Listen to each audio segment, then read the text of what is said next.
Okay, तो आज हम लोग केमिस्ट्री का सेकेंड चैप्टर पढ़ने वाले हैं, एसिड बेस एंड सॉल्ट। ठीक है, तो आप लोग हेडिंग डालिए acid base and salt.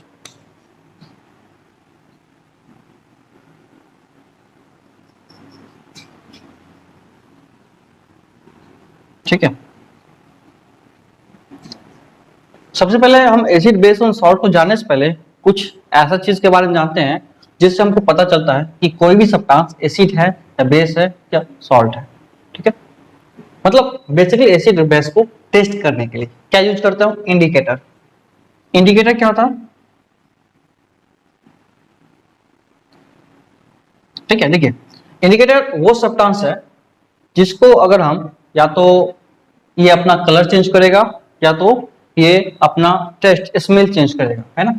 Indicator जो है या तो अपना स्मेल चेंज करके बताएगा ये एसिड है या बेस है, या तो अपना कलर चेंज करके बताएगा। ठीक है, तो ये इंडिकेटर जो होता है ये दो टाइप का होता है। ठीक है, एक होता है नॉर्मल कलर इंडिकेटर, है ना, कलर जो यूज करते हैं हम। एक होता है ओल्फैक्टरी इंडिकेटर। ठीक है, इंडिकेटर क्या होता है? देखिए, ऐसा सब्सटेंस है जो एसिड और बेसिक मीडियम में अपना या तो कलर या तो स्मेल चेंज करेगा। ठीक है, तो इसके बारे में लिख सकते हैं इंडिकेटर के बारे में, दो सब्सटेंस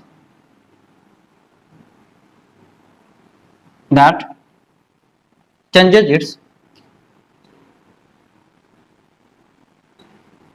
कलर और ऑर्डर या फिर स्मेल इन एसिड और बेस। ठीक है, या तो एसिड या बेस में अपना कलर या फिर क्या करेगा? स्मेल चेंज करेगा। ठीक है, जिसको हम इंडिकेटर बोलते हैं। इंडिकेटर एक होता है ओल्फैक्टरी इंडिकेटर, ओल्फैक्टरी इंडिकेटर्स। ठीक है, और दूसरा होता है एक डाई नॉर्मल, ठीक है, कलर इंडिकेटर।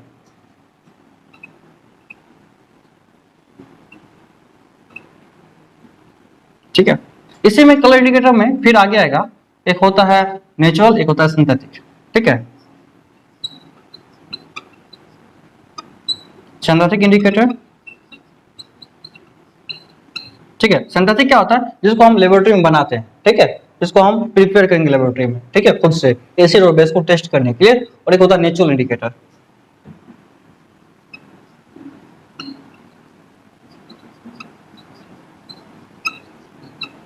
ठीक है, तो ये हो गया सिंथेटिक इंडिकेटर, एक होगा नेचुरल इंडिकेटर। ठीक है, सिंथेटिक में क्या आता है मेरे पास? ये आएगा मिथाइल ऑरेंज,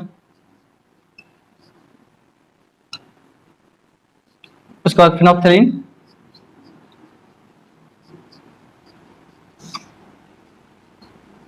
ठीक है, मिथाइल ऑरेंज, फिनोप्थेलिन। ठीक है, ये सब आता है मेरे पास। ठीक है, सिंथेटिक में। उसके बाद नेचुरल में आएगा लिटमस पेपर,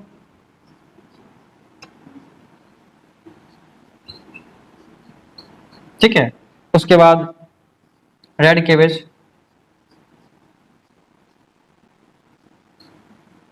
जूस या रेड केवेज का जो लिक्विड आता है। ठीक है, इसको हम निकालते हैं, रेड केवेज को स्नीच करके इसका जो लिक्विड आएगा उससे टेस्ट करेंगे। ठीक है, उसके बाद टर्मेरिक आएगा।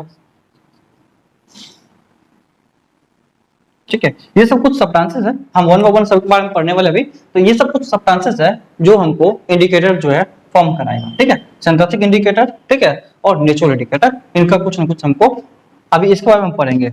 उसके बाद एक होता है यूनिवर्सल इंडिकेटर, जो इनके पढ़ने के बाद हम उसको पढ़ेंगे यूनिवर्सल इंडिकेटर।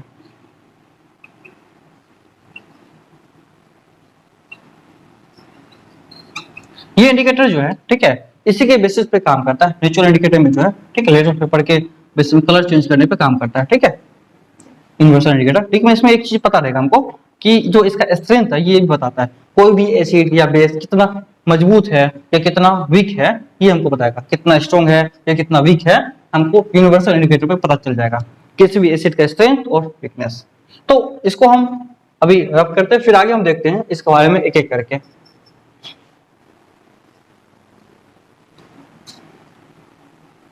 ठीक है, तो कलर कैसे कैसे चेंज करता है इंडिकेटर, वो हम देखने वाले हैं। ठीक है, तो सबसे पहले हम लेते हैं, ठीक है, यहाँ से लिटमस पेपर से।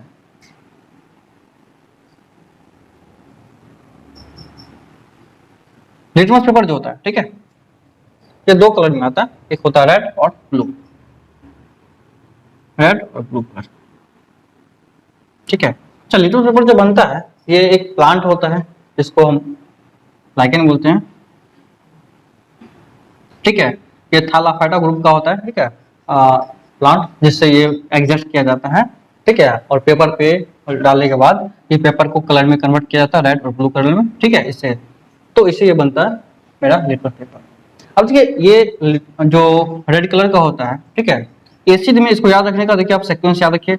एसिड में अगर हम ब्लू कलर का डालेंगे तो ये रेड हो जाएगा।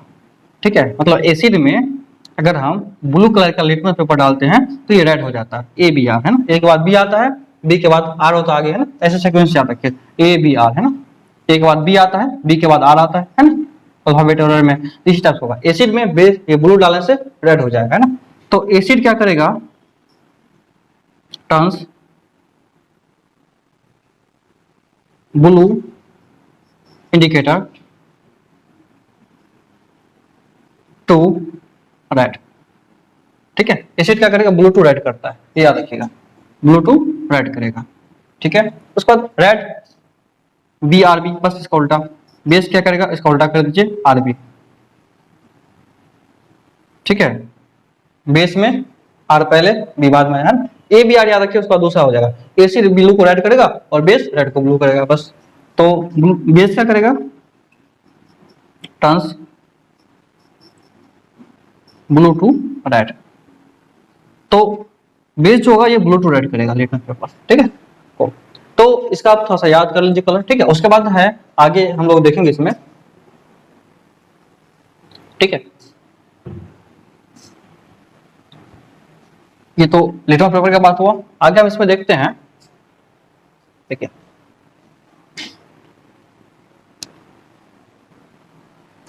Methyl orange.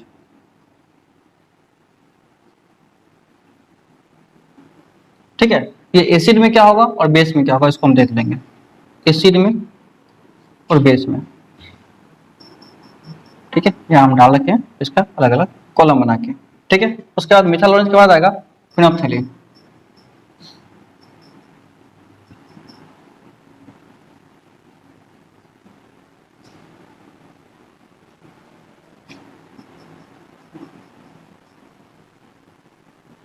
ठीक है, ये फिनोप्थेलिन क्या होगा एसिड में, फिर बेस में क्या होगा।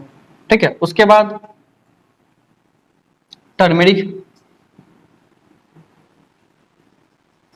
ठीक है, उसके बाद टर्मेरिक के बाद हम ये देख लेते हैं रेड केवेज।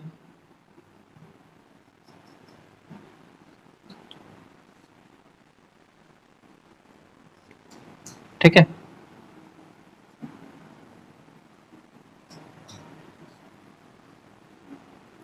उसके बाद मेरे पास कुछ और बच रहा है, रेड केवेज, मिथाइल ऑरेंज। ठीक है, तो इतना जो मेरे पास इंपॉर्टेंट है वो हम देख लेते हैं। ठीक है, हम लिख लेते हैं इसमें। मिथाइल ऑरेंज जो होता है एसिड में ये शो करता है रेड और बेस में होगा ये येलो। ठीक है, फिनोप्थेलिन जो है ये एसिड में कलरलेस होता है। ठीक है, और बेस में पिंक हो जाता है। ठीक है, टर्मेरिक जो है ये येलो होता है एसिड में। ठीक है, और रेडिश ब्राउन हो जाता है बेस में। ठीक है, मतलब ब्राइट रेड,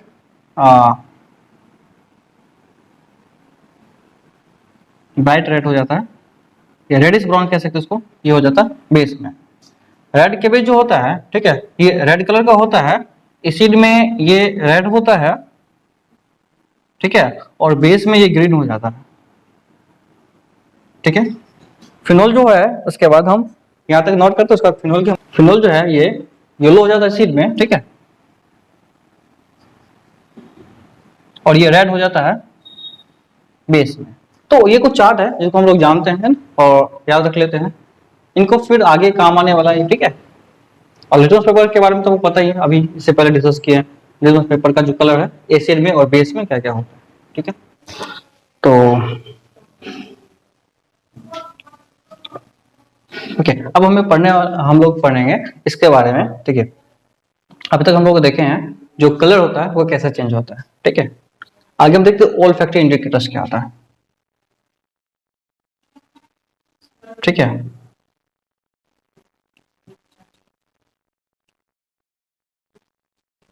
मतलब ऑल फैक्टर इंडिकेटर होता है ऐसा इंडिकेटर जो अपना स्मेल को चेंज करता है, ठीक है। कह सकते हैं दोज इंडिकेटर्स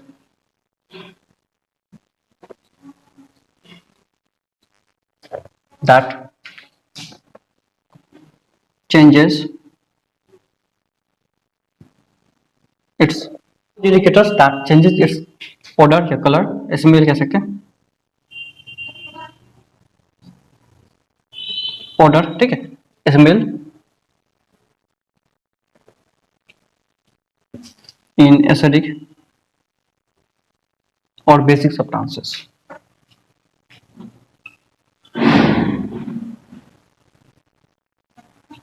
मतलब क्या हुआ कि ऐसा इंडिकेटर जो अपना कलर या स्मेल को चेंज करता है किस में, एसिड और बेसिक सॉल्यूशन में, सब्सटेंसेस में, वो कहलाता है ऑल्फैक्टरी इंडिकेटर्स, ठीक है, कॉल्ड।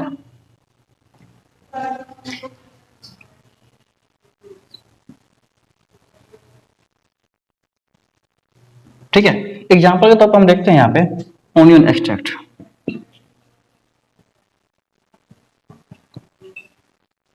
ठीक है। ओनियन एक्सट्रैक्ट क्या होता है कि ओनियन का जो एक्सट्रैक्ट करके आप निकालिएगा कोई भी लिक्विड, या फिर ओनियन को आप जैसे ओनियन से इसको स्क्वीज कीजिएगा, इससे जो कुछ लिक्विड निकलेगा, ठीक है, इसका ओनियन का, तो आप उससे यूज कर सकते हैं। तो इसका जो एसिड में होता है, ठीक है, और बेस में, बेस क्या करेगा, इसका जो स्मेल होता है ओनियन का वो गायब कर देगा, है ना, तो वेनिश हो जाएगा या डिस्ट्रॉय हो जाएगा।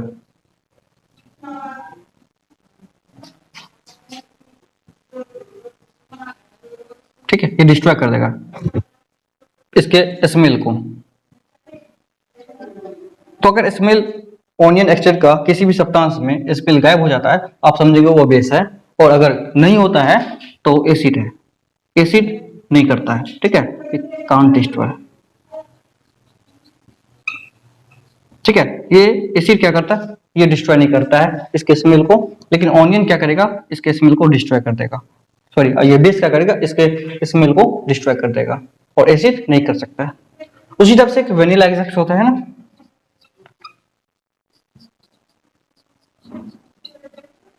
इसका भी यही होगा, बेस में इसका स्मेल गायब हो जाता है, ठीक है, बेस में क्या होगा, स्मेल गायब हो जाएगा या ऑर्डर जो है डिस्ट्रॉय हो जाएगा, ठीक है। लेकिन एसिड में क्या होता है, कांट डिस्ट्रॉय, ठीक है, एसिड में नहीं होता है। तो अगर इन सब चीज का जो, अगर किसी भी इन दोनों में से किसी भी तरीके का अगर इसका जो स्मेल होता है वो गायब हो रहा है, तो आप समझेंगे वो कहीं ना कहीं जो है क्या है, बेस है।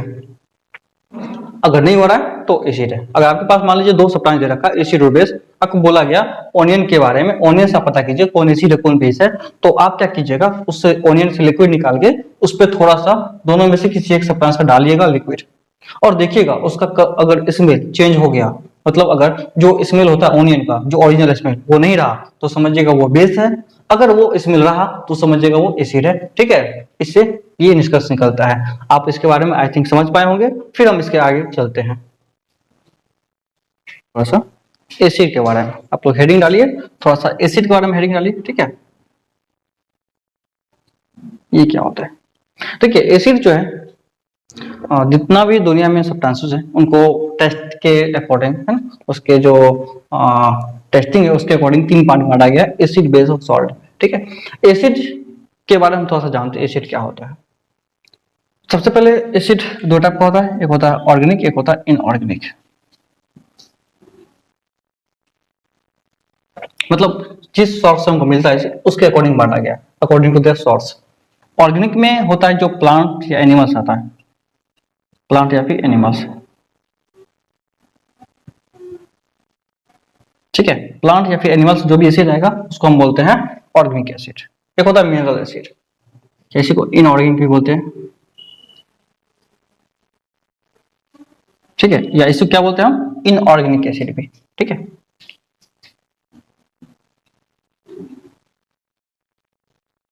ठीक है, अब देखिए ये एसिड जो होता है ये निकालता है अर्थ के मिनरल्स, है ना।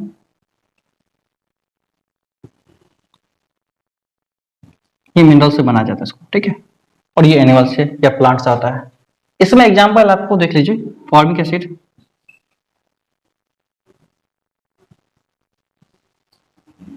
ठीक है, एसिटिक एसिड,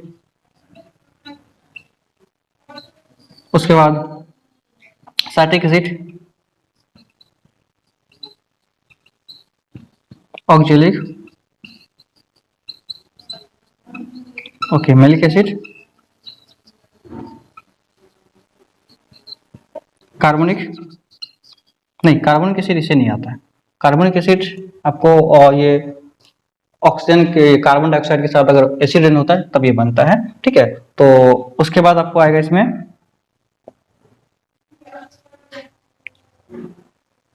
ठीक है। तो ये आ गया फॉर्मिक, एसिडिक, साइट्रिक, ऑक्जेलिक, उसका टर्टरिक,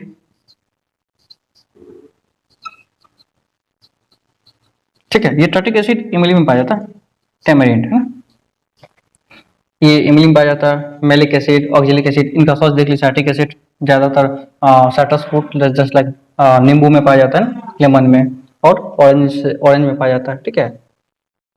हाँ, लैक्टिक एसिड ये मिल्क में पाया जाता है, ठीक है। तो ये सब कुछ सोर्सेज है एसिड का जो आप प्लांट और एनिमल से प्राप्त करते हैं। मिनरल एसिड में क्या होता है, ये एक्चुअली ये जो एसिड होता है ये वीक एसिड होता है, याद रखिए, कि ज्यादा हार्मफुल नहीं होता है, ठीक है। लेकिन मिनरल एसिड जो होता है ये थोड़ा हार्मफुल होता है और इसको डाइजेस्ट करना, ठीक है। तो मिनरल एसिड देखते हैं, मिनरल एसिड क्या होता है। देखिए मिनरल एसिड होता है, आप कह सकते हैं HCl, हाइड्रोक्लोरिक एसिड, उसके बाद H2SO4, सल्फ्यूरिक एसिड, ठीक है, HNO3, नाइट्रिक एसिड, नहीं स्ट्रॉन्ग एसिड, ये सब जो मिनरल एसिड स्ट्रॉन्ग एसिड होता है, ठीक है। और ये जो होता है, ठीक है, प्लांट्स जो होता है ये वीक एसिड होता है, ये ज्यादा हार्मफुल नहीं होता है। लेकिन ये जो एसिड है मिनरल एसिड ये स्ट्रॉन्ग होता है और ये बहुत ही हार्मफुल होता है, ठीक है। ये नाइट्रिक एसिड हो गया, उसके बाद कार्बोनिक एसिड, एक कार्बोनिक एसिड है जो ज्यादा स्ट्रॉन्ग नहीं होता है, मतलब ये थोड़ा सा वीक होता है। तो ये सब जो स्ट्रॉन्ग एसिड में भी आता है, ठीक है। ये बहुत ही हार्मफुल एसिड होता है, ठीक है। हालांकि ये हमारे स्टोमक में ही पाया जाता है लेकिन इसका क्वांटिटी बहुत ही कम होता है, वेरी लिटिल होता है, जिससे हम इसका जो हमारे डाइजेस्टिव सिस्टम में बैक्टीरिया सब होता है कुछ हार्मफुल, उसको किल करने के लिए इसका यूज किया जाता है, ठीक है। अब आगे देखते हैं हम एसिड का प्रॉपर्टीज, ठीक है। एसिड को हम डाइल्यूट कैसे करते हैं और एसिड को हम सबसे पहले, ठीक है, कैसे पता करते हैं ये एसिड होगा या नहीं होगा, ठीक है। आगे देखते हैं how to dilute the acid.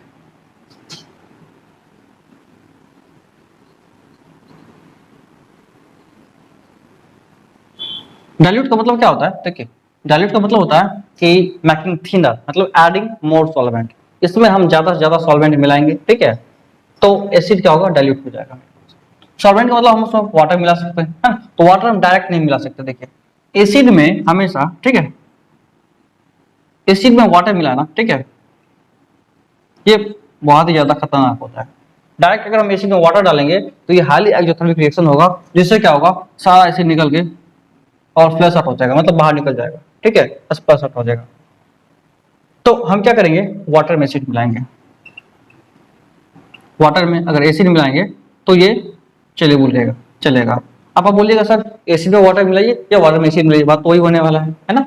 लेकिन नहीं, ऐसा नहीं होता। देखिए प्रॉब्लम क्या है, एसिड में अगर वाटर मिलाते हैं, प्रॉब्लम पहला इसको देख के डिस्कस करते हैं। देखिए यहाँ पे वाटर है, ठीक है, इस कंटेनर में मान लीजिए पहले वाटर लेते हैं, ठीक है। इसमें अगर हम एसिड डालें तो ये एसिड क्या करेगा, पूरा वाटर सिलेक्शन करके, ठीक है, यहाँ पे इसमें हम उल्टा काम कर देखें। अच्छा, एसिड में वाटर मिला था, है ना, ये पूरा एसिड है, ये पूरा एसिड है, ठीक है। इसमें वाटर मिला रहे, पहला केस में देखिए, इसमें हम थोड़ा सा वाटर डालें तो थोड़ा सा जैसे वाटर आएगा ये सारा एसिड उस पर टूट पड़ेगा, है ना, सारा एसिड इस पर टूट पड़ेगा और रिएक्ट करेगा। और रिएक्ट करने के बाद वाटर जो है तुरंत इसमें हाईली एक्सोथर्मिक रिएक्शन करेगा और वाटर को बहुत ज्यादा हीट मिलेगा और वाटर क्या होगा, बाहर निकल जाएगा सारा, ठीक है, इस टाइप से। और जो मिलाने वाला होगा यहाँ पे उसको बहुत प्रॉब्लम हो जाएगा। तो तो हम क्या करेंगे यहाँ पे, अब देखिए एसिड मिलाते हैं वाटर में तो क्या होता है, मान लीजिए यहाँ पे मिलाया जा रहा है, ये वाटर है, ठीक है, ये वाटर है और इसमें थोड़ा सा एसिड आया, तो पहले जो गिराएंगे इसमें थोड़ा सा एसिड रहेगा, ठीक है, तो ये एसिड पूरा रिएक्शन करेगा वाटर से और ये पूरा वाटर में हीट फैल जाएगा, तो जिससे क्या होगा, ये पूरा लिक्विड जो है, पूरा वाटर गर्म तो होगा लेकिन उतना ज्यादा नहीं होगा जितना यहाँ पे हो रहा था। थोड़ा सा वाटर अगर ज्यादा हीट मिलेगा तो तुरंत वेपर बन जाएगा, सारे एसिड को लेके चला जाएगा। लेकिन यहाँ पे क्या हो रहा है, जब हीट डाला जा रहा है, ठीक है, एसिड में, एसिड यहाँ पे आ रहा है तो ये वाटर के साथ, चारों सारे वाटर के साथ रिएक्शन कर रहा है और सारा जो वाटर यहाँ पे है ना, धीरे धीरे ये पूरा हीट ले रहा है, एब्जॉर्ब कर रहा है, जिससे इसका टेम्परेचर तो बढ़ता है लेकिन धीरे धीरे बढ़ता है। तो ये वाटर मिलाना, ठीक है, सही रहेगा। तो हम क्या करेंगे, हमेशा वाटर ऐड करेंगे एसिड में ना, तो वी ऑलवेज ऐड वाटर, ठीक है, कहाँ पे, इन sorry we always add acid in water, क्या करेंगे, एसिड ऐड करेंगे इन वाटर, ठीक है, मतलब जितना आपको वाटर मिलाना है उतना वाटर रखेंगे, ठीक है, एसिड में, और फिर एसिड डाल देंगे इसमें। तो ये मेरे पास ये एक्सोथर्मिक रिएक्शन तो होगा लेकिन थोड़ा सा कम होगा, ज्यादा ये हीट डेवलप नहीं करेगा। तो इस टाइप से हम डाइल्यूट कर सकते हैं एसिड को। नेक्स्ट हम देखते हैं इसमें एसिड का सेम क्वांटिटी होगा, तो देखिए आप क्वांटिटी जैसे मान लीजिए, अगर मान लीजिए दोनों सेम क्वांटिटी में है, जैसे half litre acid half litre water है, तो इसमें क्या करना होता है हमको, देखिए सबसे पहले क्या करेंगे हम यहाँ पे कि एसिड जो डालेंगे तो स्टार्टिंग में एसिड धीरे धीरे इसमें आएगा, है ना, वाटर में, ऐसा नहीं अचानक से सारा एसिड आ गया इसमें, तो एसिड पहले कम आएगा, मतलब स्टार्टिंग में एसिड थोड़ा सा आएगा, ठीक है, ये पूरा वाटर इसको एब्जॉर्ब करेगा, फिर इसको थोड़ा सा वाटर आएगा, तो धीरे धीरे हम एसिड को डालेंगे ताकि ये लेवल सही रहे, ठीक है, और इसका जो टेम्परेचर वो मेंटेन रहे, ठीक है। अचानक से अगर आप सारा डाल दीजिएगा तो फिर तो लगभग रिएक्शन में वही होने वाला है, ठीक है, लेकिन हम क्या करेंगे, इसमें धीरे धीरे एसिड डालेंगे ताकि ये टेम्परेचर डिस्ट्रीब्यूट होते रहे पूरा वाटर में। एसिड आगे हम देखते हैं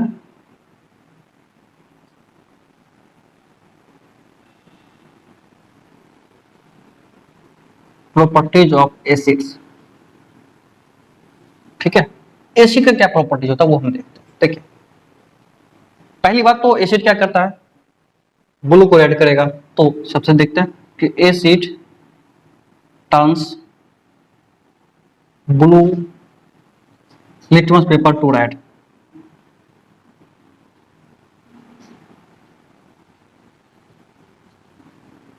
ठीक है। दूसरा क्या होगा, एसिड के बाद एसिड का टेस्ट सॉर होता है, acid are sour in taste, ठीक है, टेस्ट। थर्ड में क्या होगा, एसिड कंडक्ट इलेक्ट्रिसिटी, सारे एसिड इलेक्ट्रिसिटी कंडक्ट करेगा। अभी इसका रीजन समझेंगे क्यों ऐसा होता है, कंडक्ट इलेक्ट्रिसिटी, ठीक है, नहीं एसिड के साथ देखिए बेस जो होगा वो भी इलेक्ट्रिसिटी कंडक्ट करेगा, है ना, लेकिन एसिड भी इलेक्ट्रिसिटी कंडक्ट करता है, जितने भी एसिड होगा सारे एसिड इलेक्ट्रिसिटी कंडक्ट करेंगे, ठीक है। अब जरूरी नहीं कि जितने भी सब्सटेंस जो इलेक्ट्रिसिटी कंडक्ट कर रहे हैं वो एसिड हो जाएंगे, ये जरूरी नहीं है, क्योंकि सॉल्ट भी होगा, NaCl भी क्या करता है एक्वा सॉल्यूशन में, ये इलेक्ट्रिसिटी कंडक्ट करता है, तो वो भी एसिड नहीं हो जाएगा। लेकिन एसिड की प्रॉपर्टी हम बता रहे हैं, एसिड क्या करेगा, इलेक्ट्रिसिटी कंडक्ट करता है, ठीक है। नेक्स्ट होगा एसिड प्लस बेस जो होगा ये हमको मिलेगा सॉल्ट प्लस वाटर, ठीक है। इसके बाद हम लोग जानते हैं एसिड का एक ही करके आगे प्रॉपर्टीज डिटेल में, ठीक है, ये सब तो फिजिकल प्रॉपर्टी था, ठीक है, यहाँ पे आगे हम केमिकल प्रॉपर्टी को थोड़ा डिटेल में जानते हैं, ठीक है। एसिड प्लस मेटल जो होगा ये बनेगा सॉल्ट प्लस H2 गैस, ठीक है। इसके एग्जांपल कुछ हम देखते हैं, जैसे मान लीजिए एसिड HCl ले लिए, हाइड्रोक्लोरिक एसिड, ये मेटल कोई जिंक ले लिए, इसको रिएक्शन करवा दिए, तो ये बनेगा जिंक क्लोराइड ZnCl2 प्लस का H2 गैस। ठीक है, आप ये समझ सकते हो डिस्प्लेसमेंट रिएक्शन के बारे में, आप डिस्प्लेसमेंट रिएक्शन पढ़े इसके बाद तो आप इसको समझ सकते हैं इजीली में। जिंक ज्यादा रिएक्टिव होता है हाइड्रोजन से, इसलिए हाइड्रोजन को डिस्प्लेस करके खुद यहाँ जाता है। उसके बाद दूसरा यहाँ पे H2SO4 को रिएक्शन करा दीजिए एल्युमिनियम से, ये बनेगा aluminium sulphate plus H2 gas, Al2SO4 hall 3 plus H2 gas. ऐसा क्यों? देखिए इसमें वैलेंसी का क्रॉस करना जरूरी होता है। आप लोग 9th में अगर नहीं पढ़े ये वैलेंसी क्रॉस कैसे होता है, ठीक है, तो आप एक बार देखिए YouTube पर वीडियोस NSA पॉइंट क्लास 9 में, ठीक है, हमने इसको दे रखा है, आप उसके बारे में देख सकते हैं ये कैसे बनता है। नेक्स्ट उसके बाद हम लोग इसमें देखेंगे, ठीक है, एसिड के रिएक्शंस मेटल कार्बन के साथ कैसा होता है।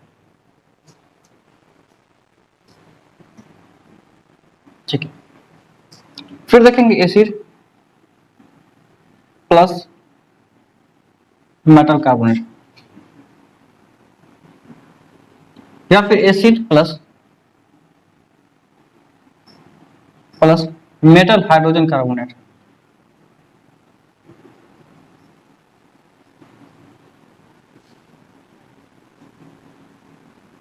इसको कभी कभी मेटल बाइकार्बोनेट भी बोलते हैं, ठीक है, ये मेटल हाइड्रोजन कार्बोनेट को, ठीक है, कभी कभी बाइकार्बोनेट भी बोलते हैं। देखिए अब एसिड प्लस मेटल कार्बोनेट जो बनेगा ये बनेगा salt plus CO2 plus H2, ठीक है, और एसिड के साथ जब ये रिएक्शन करेगा तो ये बनेगा salt plus CO2 plus H2, मतलब ये दोनों केसेस में सेम ही रिजल्ट देगा। ठीक है, इसमें कोई ज्यादा डिफरेंस नहीं होता है। एक एग्जांपल लेके हम देखते हैं एसिड के साथ मेटल कार्बोनेट को रिएक्शन करा के। एसिड मान लीजिए कोई है HCl प्लस, इसके साथ हम मेटल कार्बोनेट लेते हैं Na2CO3, ये रिएक्शन करके बनेगा NaCl plus CO2 plus H2। और आई होप कि आपको बैलेंस करने आता होगा तो आप कर सकते हैं इसको इजीली में बैलेंस। ठीक है, दूसरा एग्जांपल लेके देखते हैं हम लोग HNO3 प्लस। देखिए HNO3 के बारे में हम थोड़ा सा डिटेल में पढ़ेंगे अभी। ये ऑक्सीडाइजिंग एजेंट होता है, ठीक है, ये किसी भी ऑब्जेक्ट को, ठीक है, नाइट्रिक एसिड जो है, देखिए सारे एसिड जो है, ठीक है, क्या करता है मेटल के साथ रिएक्शन करके H2 गैस देता है, ठीक है, लेकिन ये HNO3 जो है नाइट्रिक एसिड, ये स्ट्रॉन्ग ऑक्सीडाइजिंग एजेंट है, ये सारे मेटल के साथ जो है H2 गैस नहीं देता है, सिर्फ Mn और Mg के साथ जो है ये H2 गैस देता है और को ऑक्सीडाइज करके H2 में बना देता है, जिसको भी हम डिटेल में आगे पढ़ लेंगे। ठीक है, तो हम इसके बारे में देखेंगे एक्सेप्शन में क्या केसेस आता है एसिड का, तो उसके बारे में हम देखेंगे। अब देखेंगे HCl के साथ और एग्जांपल लेते हैं अभी।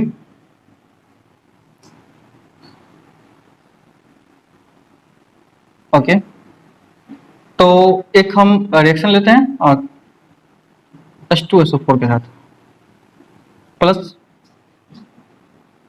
NaHCO3, ठीक है, जो कि आपको मेटल हाइड्रोजन कार्बोनेट, ठीक है, ये बनेगा आपको Na2SO4 plus CO2 plus H2O, ये बनने वाला है। तो और भी कुछ रिएक्शन है जिसको हम आगे देखेंगे एक एक करके, लेकिन आप याद रखें कि ये मेन चीज है। एसिड को मेटल हाइड्रोजन कार्बोनेट अगर मिला तो salt plus CO2 plus H2O बनेगा। ये एक्चुअली सॉल्ट है, ठीक है, ये भी सॉल्ट है, और ये CO2 और ये H2O, ठीक है। तो इस टाइप का जब भी आपको ऐसा कॉम्बिनेशन मिलता है, एसिड मेटल कार्बोनेट से रिएक्शन करेगा तो क्या बनेगा, एसिड मेटल हाइड्रोजन कार्बोनेट से रिएक्शन करेगा तो क्या बनेगा, ये बात आप ध्यान में रखेंगे। ठीक है, आगे हम लोग बढ़ते हैं इसके बाद नेक्स्ट।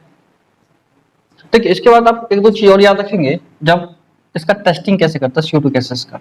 CO2 गैसेस का टेस्टिंग करते हैं हम, मान लीजिए मेरे पास कैल्शियम हाइड्रोक्साइड है, ठीक है, सबसे पहले हम कैल्शियम हाइड्रोक्साइड कैसे बनाते हैं, क्विक लैम्प CaO को अगर वाटर से रिएक्शन कराते हैं, ये बनाता हमको CaOH और 2 का एक्वस सॉल्यूशन, ठीक है, ये बनाता है कैल्शियम हाइड्रोक्साइड। ठीक है, अब इसमें अगर हम कार्बन डाइऑक्साइड गैस पास कराएंगे, ठीक है, CaOH और 2 में अगर हम CO2 गैस पास करवाएंगे तो ये बनेगा आपको CaCO3, ठीक है, कैल्शियम कार्बोनेट का एक्वस सॉल्यूशन ये बनता है।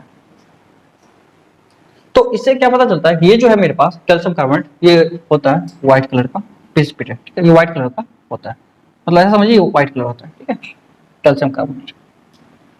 अब फिर अगर इसमें एक्सेस कार्बन डाइऑक्साइड पास करवाते हैं कैल्शियम कार्बोनेट में, ठीक है, CaCO3 plus CO2 plus H2O, H2O मतलब ये एक्वस सॉल्यूशन में ये दोनों आपस में कंबाइन है, इसके साथ CO2 का पास करवाएंगे तो ये क्या बने वाला मेरे पास calcium hydrogen carbonate CaHCO3 all 2 ये बनने वाला है। तो जब इसमें excess carbon dioxide calcium carbonate में, ठीक है, अगर हम excess carbon dioxide gas pass करवाते हैं तो कैल्शियम हाइड्रोजन कार्बोनेट बनता है।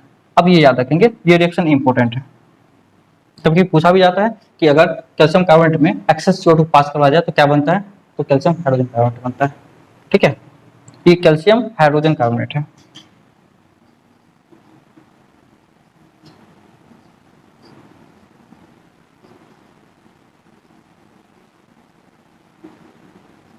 ठीक है, तो ये हो गया कैल्शियम हाइड्रोजन कार्बोनेट, ठीक है, उसके बाद ये कैल्शियम कार्बोनेट है, ठीक है,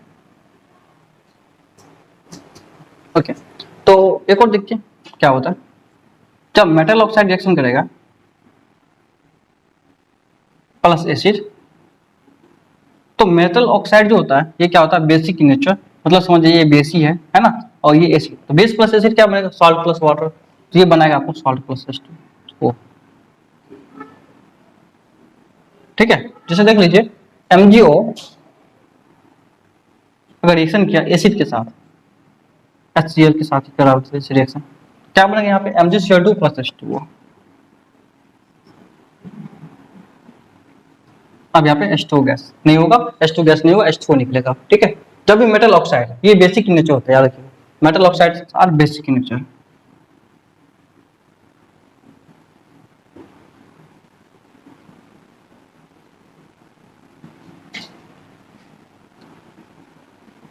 ठीक है। और नॉन मेटल ऑक्साइड जो होता है वो क्या होता है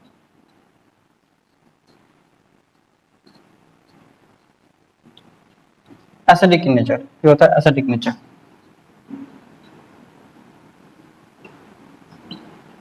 ठीक है। अच्छा दूसरी बात ये क्या है, अब देखिए सारे नॉन मेटल ऑक्साइड जो है एसिडिक इन नेचर ये नहीं होता है, जैसे कार्बन मोनोऑक्साइड होता है, ठीक है, नाइट्रोजन डाइऑक्साइड होता है, ये सब क्या होता है H2O होता है, ये सब क्या है, ये सब एसिडिक इन नेचर नहीं होगा, कुछ कुछ एक्सेप्शन भी होता है, ठीक है।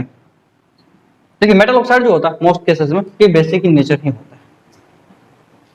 और देख लेते हैं पॉइंट, ठीक है, जितने भी एसिड होता है वो कोरोजिव इन नेचर होता है, ठीक है, आप पॉइंट नोट करते जाइएगा, आगे हम लोग 5th पॉइंट तक पढ़े थे, 6 पॉइंट, उसके बाद ये पॉइंट, उसके बाद ये पॉइंट, है ना, हम हर में स्टार मार्क कर रहे हैं, आप देखते जाइएगा। तो क्या होगा यहाँ पे कि acids are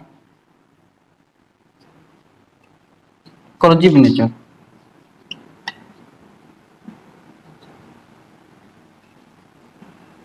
corrosive in nature कहने का मतलब ये हुआ कि अगर, ठीक है, एसिड किसी भी, मतलब जो सारे एसिड नहीं होता, कुछ जो स्ट्रॉन्ग एसिड होते हैं,